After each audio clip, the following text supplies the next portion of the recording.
जी गृहमंत्र्यांवरती असते। आत्ता काही वेळापूर्वी एका महिलेने देवेंद्र फडणवीसांच्या मंत्रालयातल्या केबिनच्या बाहेर कुंडी फेकून तोडफोड करण्याचा प्रयत्न केला, त्यांची नेमप्लेट तोडली। स्वतः गृहमंत्र्यांचं कार्यालय सुरक्षित नाहीये का महाराष्ट्रात? आता या गोष्टी कायदा सुव्यवस्थेच्या बाबतीमध्ये काय दिंडवडे उडत आहेत, कशा रीतीने प्रकरणं हाताळली जात आहेत, काय करतायत, कोणाचा या गोष्टीचा पायपोस कोणाच्या पायात नाही आहे आणि हे महाराष्ट्रासारख्या पुरोगामी आणि प्रगत राज्यामध्ये व्हावं यावर कुठेतरी सत्ताधारी सारवासारव करताना दिसत आहेत। हे कुठेही लोकांना अपेक्षित नाही आहे।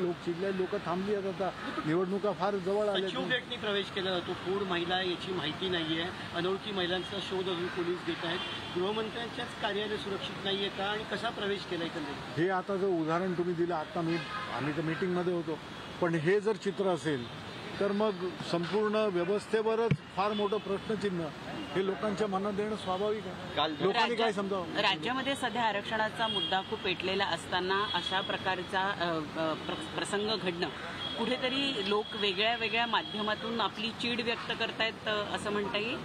नक्कीच। आणि लोक थांबली आहेत। लोक म्हणतात लवकर तुम्ही निवडणुका लावा, निवडणुका होऊ द्या, आम्हाला जो बदल पाहिजे तो दिसेलच। नाही, पण काल धर्मवीर 2च्या चित्रपटाचा प्रीमियर होता, देवेंद्र फडणवीसही आले होते।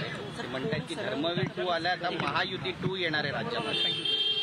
धर्मवीर 2 आला तर महायुती 2 येणार आहे। महायुती 2 त्याच्यामध्ये त्यांची जी व्याख्या असेल ती त्यांनी सांगावी आणि या सगळ्या गोष्टींमुळे लोक तसे प्रभावित होत नाहीत। लोकांना आज तुम्ही काय बोलला होता, तुमच्याकडून काय अपेक्षित होतं, तुम्ही तुमची जबाबदारी पार पाडली आहे का, सर्वसामान्यांच्या जीवनामध्ये काय फरक पडलाय, या गोष्टीचा लोकांसमोर असलेला एक विचार असतो आणि लोकांची मनं, लोकांचा विचार हा ठाम आहे। आपण या निवडणुकांमध्ये झालेला परिवर्तन किंवा महाराष्ट्रामध्ये येऊ घातलेलं परिवर्तन हे आपल्याला या निवडणुकीमध्ये पोलीस महासंचालकांना बदला अशी मागणी काँग्रेसच्या वतीनं करण्यात आलेली आहे। निवडणूक आहेत आणि पोलीस महासंचालक हे एका पक्षाच्या बाजूनं किंवा एका व्यक्तीच्या बाजूनं आहेत।